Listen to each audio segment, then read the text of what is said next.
Have you ever wondered why a man can be utterly captivated by a woman, drawn to her presence like fire in the dark, yet simultaneously terrified when he senses she does not need him? The paradox runs deep in the psyche, and it is not mere pride or fragile ego at play. It is something older, rooted in the archetypal currents that shape human behavior, something Carl Jung himself would call a confrontation with the anima, the unconscious image of woman that lives within every man.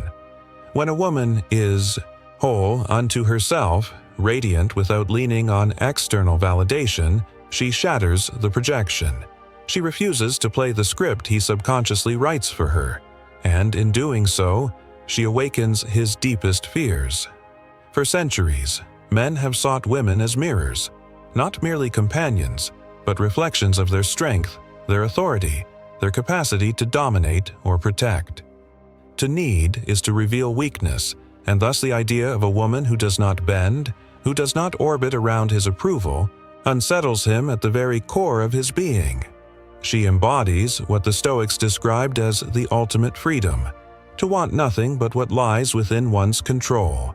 Like Seneca, who taught that true wealth is contentment, she moves through the world as though her worth is untouchable, as though no external force could crown or diminish her. And that terrifies him, because it reminds him of his own dependency. Men fear these women not because they despise them, but because they confront them with their own incompleteness.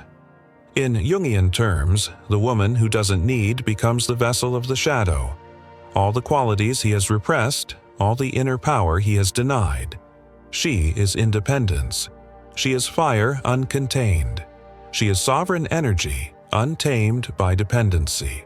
And when she looks at him with eyes that do not beg, with lips that do not plead, he feels his illusions crumble. If she does not need him, then he must ask himself the question he has avoided his entire life. What truly does he offer? And here is where the paradox turns brutal. A woman's wholeness exposes the hollow scaffolding of male identity that was built on being needed. For the boy who was taught that his worth lies in rescuing, providing, dominating, or seducing, her independence is not merely threatening, it is annihilating. It dissolves the game. It makes the knight irrelevant if the princess was never trapped in the tower. This is why he fears her, because she does not feed the myth he secretly clings to about his role in the world. You have seen it, haven't you?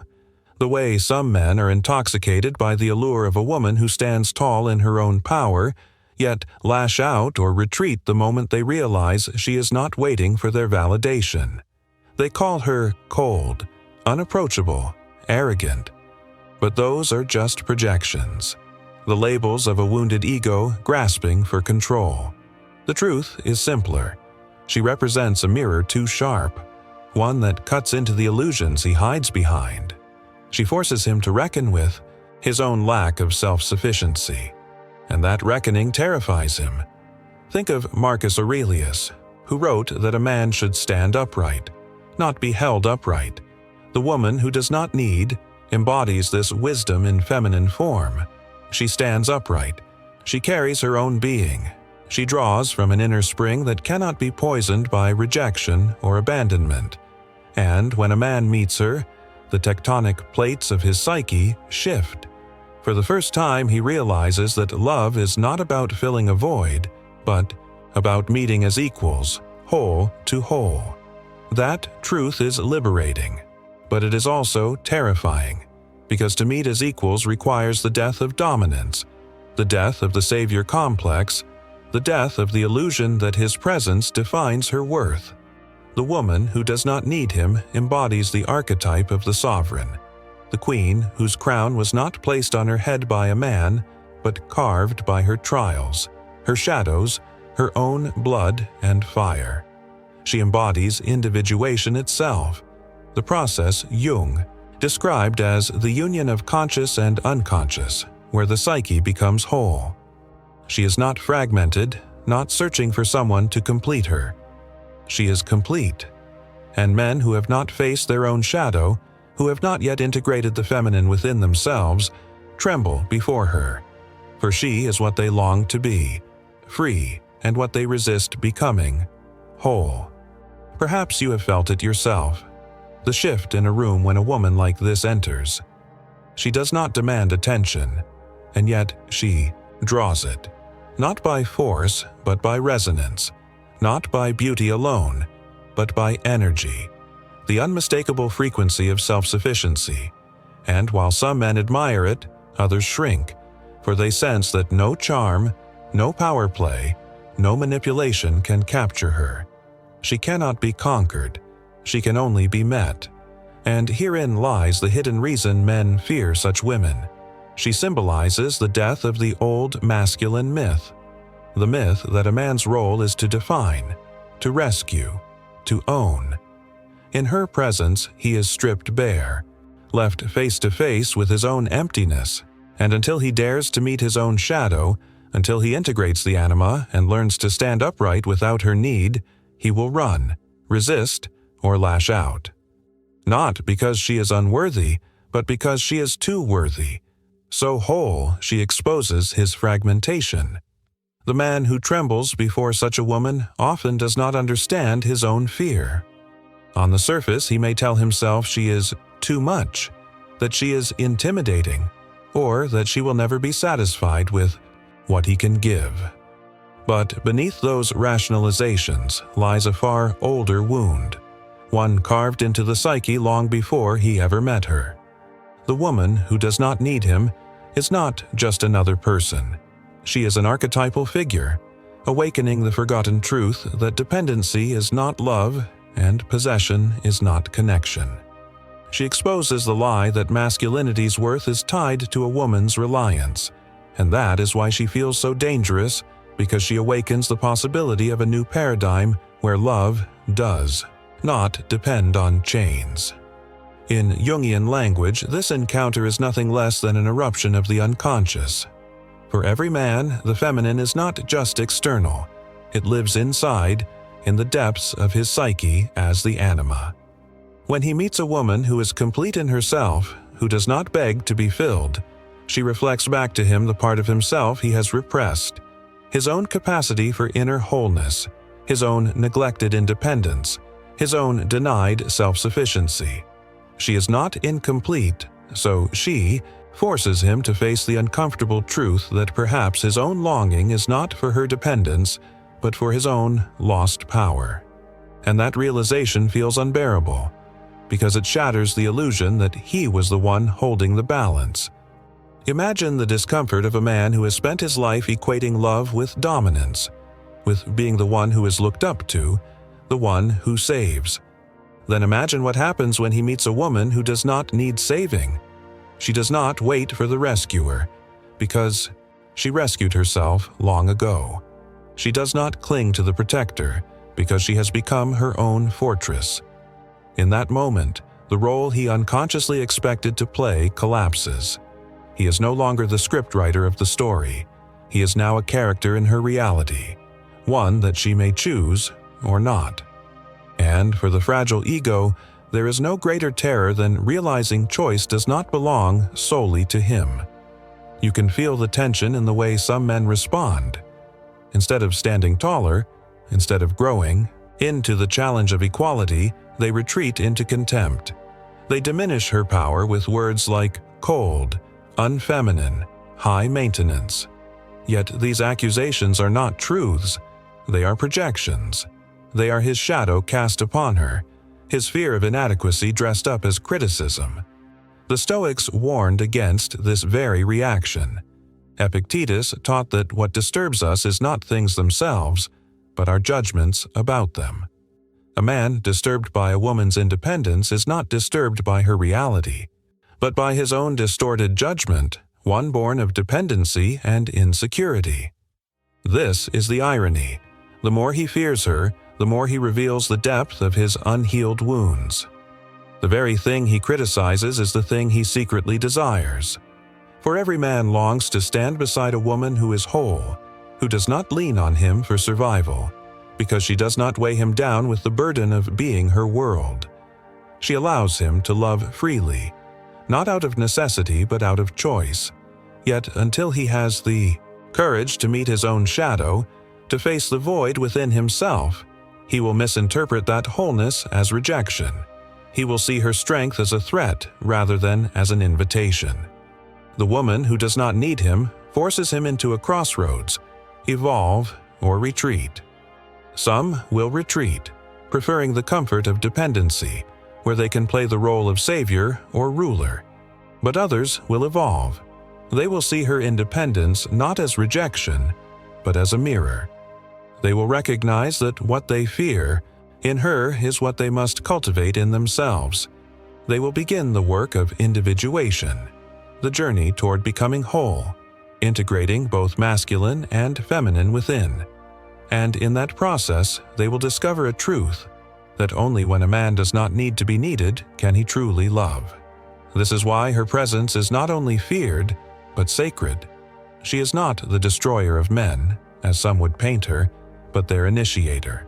She forces them to burn away illusions, to question their dependence on validation, to stand naked before the truth of their own incompleteness. In mythic terms, she is the fire at the threshold, the test every hero must pass. To step forward is to leave behind the boy who sought to be defined by a woman's dependence and become the man who can meet her as an equal. To step back is to remain trapped in the cycle of shadow, doomed to repeat the same fragile patterns with women who will play the role of need but never the role of partner. And have you noticed how men look at you differently when you are not seeking their approval? Have you noticed the mix of admiration and fear, the hunger and the recoil? That is not a coincidence. That is the unconscious responding to something it cannot name but cannot ignore. You are not simply a woman in their eyes. You are the archetype of freedom, the embodiment of sovereignty, and whether they admit it or not, you awaken something in them that will not let them remain the same. The woman who does not need him becomes a living paradox, both his deepest desire and his deepest threat. She carries within her a quality that cannot be purchased, begged, or stolen, a self-possession that radiates like a flame, untouchable, sovereign. And though he may long for her warmth, he fears being burned by the intensity of her independence. She is not cruel nor indifferent. She simply exists beyond the illusion that her life depends on his presence. That is what unsettles him. In her eyes, he is no longer the axis of her universe, but merely one possibility among many. And to the man whose worth has been built on being needed, this shift feels like erasure. But this fear is not only his, it echoes through centuries of cultural narrative. Entire civilizations have celebrated the idea of the dependent woman, the damsel, the maiden awaiting rescue, the caretaker whose identity revolved around service. Myths, stories, and religious structures reinforce the idea that a woman's role was to confirm man's power. Yet, underneath these myths lies a suppressed truth. The autonomous woman has always existed. She was the witch in the woods, feared because she healed herself without his medicine. She was the widow who owned her land, unsettling the men who could not control her through marriage. She was the mystic, the philosopher, the warrior whose presence defied the archetype of need. And though history tried to silence her, she remained, waiting for the age when her independence would no longer be hidden, but celebrated. Today, that age has arrived. From a Jungian perspective, this reemergence is not just social evolution, it is psychic evolution. The collective unconscious, long shaped by patriarchal structures, now reveals the shadow it repressed, the truth of feminine sovereignty. When a man encounters a woman who does not need him, he is not simply meeting her individuality. He is confronting the collective history of his gender, the archetypal script that said he must be the center of gravity. She tears that script to pieces without ever lifting a hand. And in the silence of her self-assurance, he feels the weight of 1,000 years of illusions collapsing. Yet what he calls fear is also an opportunity. For in every shadow lies the seed of transformation. Her independence is not a wall, but a doorway. It invites him to ask, what if love was never about need? What if the truest intimacy emerges not from dependency, but from freedom? The Stoics already whispered this truth centuries ago. Marcus Aurelius spoke of how one should never lean so heavily on another that their fall becomes your collapse. Real strength, he insisted, comes from standing upright in one's own soul. The woman who does not need embodies this Stoic wisdom effortlessly. She is not closed off, she is simply whole. And that wholeness is an unspoken challenge. Will he meet her as an equal or cling to the illusion of being her anchor? Notice how men caught in old patterns often mistake her independence for hostility. They say, she doesn't care. But care is not the same as dependence. She may care deeply, but her caring is not a prison. It is not a plea to be rescued. It is a gift, freely given, not a chain binding her to him. To the man still trapped in the belief that love is measured by need, this distinction feels unbearable. If she doesn't need him, he wonders, does she love him at all? But here lies the secret he does not yet grasp.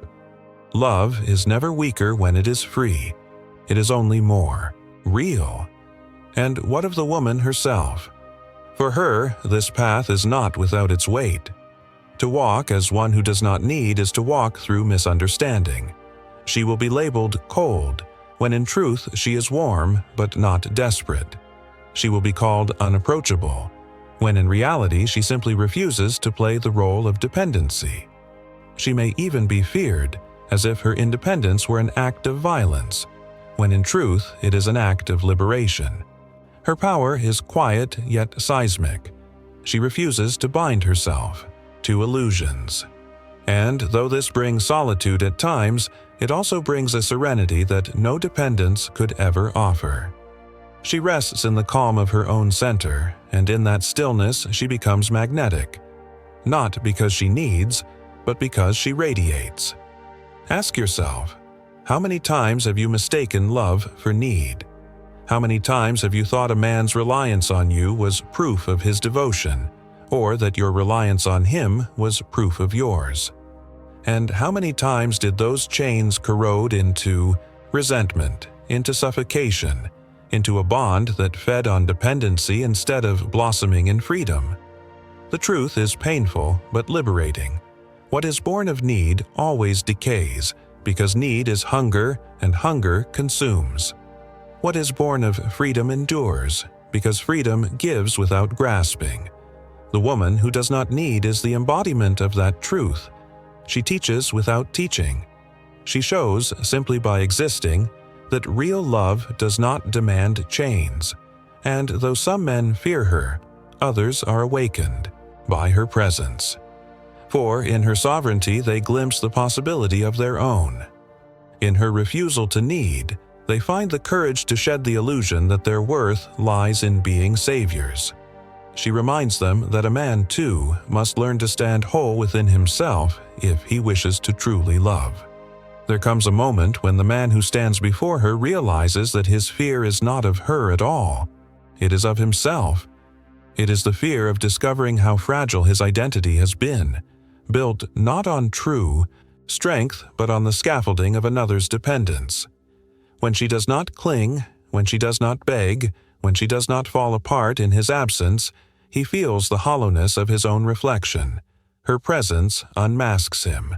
He thought love meant being indispensable, yet here stands a woman who can love without needing. And in that realization, his ego trembles. Carl Jung spoke often of projection, that tendency to cast the unowned parts of ourselves onto others. In her, he projects the shadow of his own denied independence. He has not yet united his inner feminine, the anima, so he projects it outward onto women. He believes they must complete him, depend on him, reflect him. But when he meets a woman who has already united her inner masculine and feminine, who has already passed through the fires of shadow work, he can no longer maintain his projections. She does not play his script because she does not need his script. and this leaves him with only one choice: confront his own inner emptiness or flee from it. This is why so many men retreat from such women. They call them intimidating, too independent, too difficult. Yet beneath these words lies the quiet confession: I cannot face myself in her presence. For she reflects back a wholeness he has not yet achieved. She is an invitation to evolution, but evolution requires death, the death of his old identity, his old myths, his old dependence on being needed. And few men are prepared to let those illusions die. Still, there are those who choose courage, those who, when confronted with the woman who does not need, do not shrink but expand. They allow themselves to feel the fear, to stand in the discomfort, and to ask, what if I, too, could be whole? What if I could meet her not as the rescuer, not as the ruler, but as the partner? This is individuation in its truest form. It is the man beginning to integrate his own anima, his inner feminine, the part of himself capable of love, vulnerability, and wholeness. When he takes this path, he no longer fears her independence. He reveres it. He sees that it is not a wall, but a doorway, not rejection, but an invitation into higher love. For love between two sovereign beings is unlike any other. It is not born of hunger, but of abundance. It does not suffocate. It liberates. When she does not need him and he does not need her, they are free to choose one another with clarity. Each encounter, each embrace, each act of love is a gift freely given, not a bargain struck, in desperation. This kind of union terrifies the unhealed because it offers no illusions to hide behind. But for the awakened, it is the only love worth having. The Stoics remind us that what belongs to you cannot be taken away, and what can be taken was never yours. A woman who does not need embodies this law of nature. She is never anyone's possession because she belongs first to herself. And though this unnerves many men, it is also the only ground upon which true intimacy can be built. For what is freely chosen carries more power than what is clung to out of fear. She is the living embodiment of Epictetus's teaching, that freedom lies not in controlling others, but in mastering one's own soul. And yet, the irony is this: men often confuse her freedom for rejection, when in truth it is her greatest gift. For what greater love could exist than the love that does not demand chains? What greater devotion than the presence of someone who could walk away at any time, yet chooses to stay? To be loved by a woman who does not need you is to be loved in the purest form, without dependency, without illusion, without fear. It is to be loved not because you complete her, but because she is already complete, and still she chooses you. Do you see the difference? One path is born of shadow, need, projection, control. The other is born of light, wholeness, freedom, choice. Most men run from this choice because it requires them to abandon the old myth of what it means to be desired. But those who stay, who face the terror, discover something rare, that the fear of not being needed was only the doorway to a deeper strength. In losing the illusion of being her anchor, they gain the truth of being her equal. And you, perhaps, are the threshold. Perhaps you have already felt the recoil, the way some men retreat from your independence as though it were a storm. But do not mistake their fear for your flaw. Their fear is the measure of your power. You embody what they cannot yet face in themselves, and that is not your burden, but your gift. You are the test, the mirror, the invitation, and only those willing to walk through the fire of their own shadow will stand beside you. When a man confronts the woman who does not need him, he often feels as though he is standing at the edge of an abyss.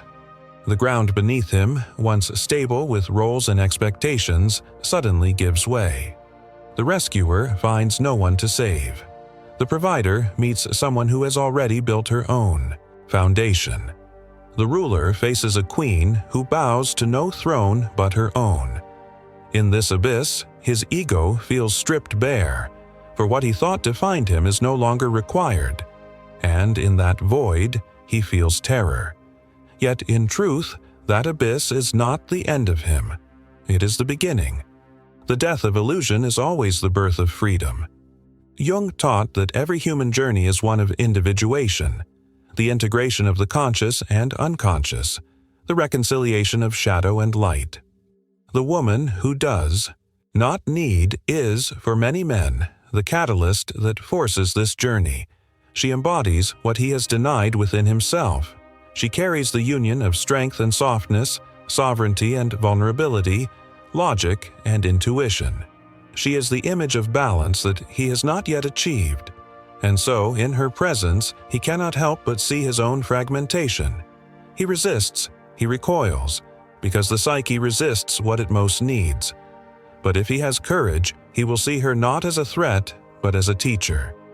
To meet such a woman is to be invited into alchemy, not the alchemy of dominance and submission, but of transformation.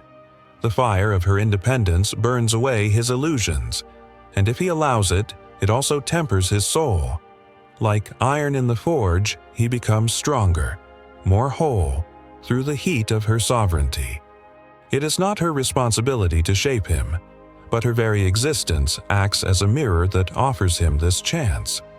Whether he takes it is not her burden to bear. And what of her?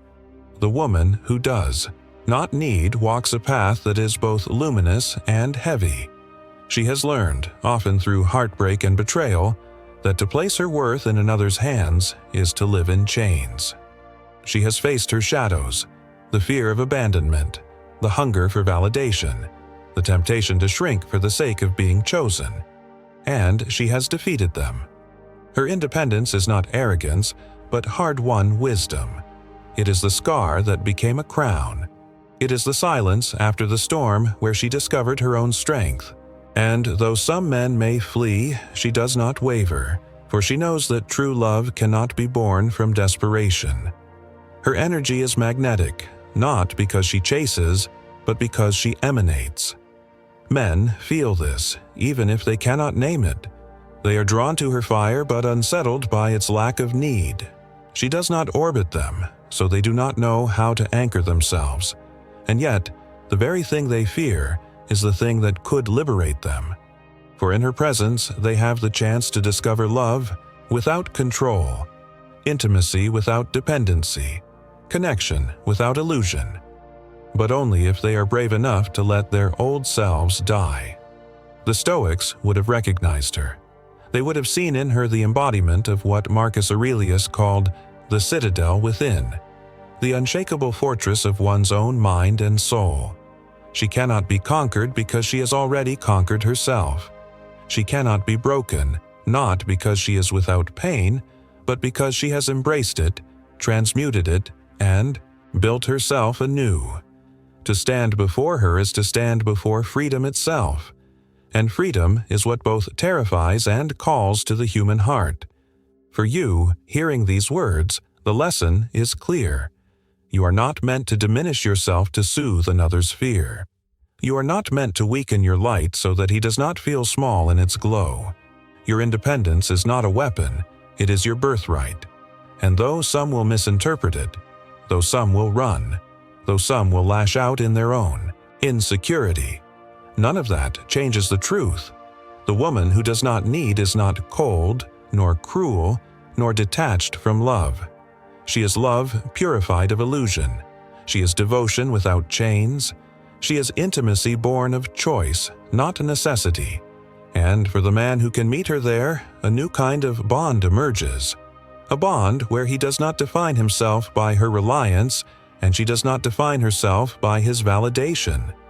A bond where both stand sovereign, and in their sovereignty they find the only kind of union that cannot shatter, one built on freedom. For when neither needs, both can choose.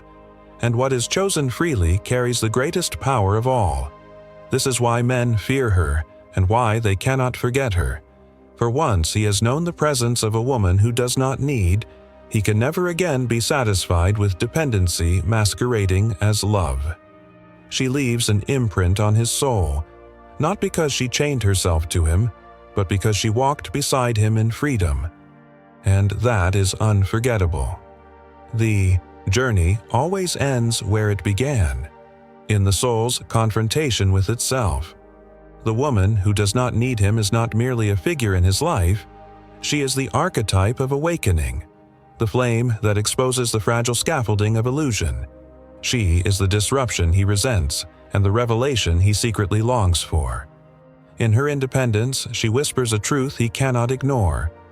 No one completes you. Completion is an inner act, a union with your own shadow, a reconciliation with your fractured self. Until he embraces this, he will fear her, and once he embraces it, he will honor her. Men who walk away from such women often do so with bitterness, telling themselves that she was impossible, unyielding, too independent to love. But in the quiet of their solitude, her presence lingers. Not because she clung to them, she never did, but because she represented something they could not grasp. They remember the steadiness in her gaze, the way she stood rooted even when they tried to shake her, the calm that came not from being chosen but from choosing herself. They remember because she was unlike any other. She was whole, and the woman, for her part, learns not to carry the weight of their fear. She knows now that their terror was never about her, but about what she revealed in them. She does not shrink to ease their discomfort, nor soften her truth to be more palatable. She walks with the knowledge that her sovereignty will repel the insecure and attract the evolved. She accepts the solitude that sometimes comes with such power, for it is never emptiness. It is the vast, open space where authenticity can breathe. And in that space, real love has room to enter. The Stoics would call her rare, for she lives as they taught, unattached to what is beyond her control, anchored in what is eternal.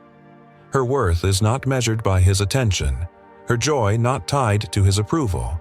She has built her citadel within, and no storm can bring it down. To love such a woman is to stand before freedom itself, and freedom is always feared before it is revered. But for those who embrace it, freedom becomes the most intoxicating devotion of all. And so the hidden reason men fear her is unveiled. She is the mirror of their own incompleteness. She reveals that they were never kings because of her need, but only boys clinging to the illusion of control.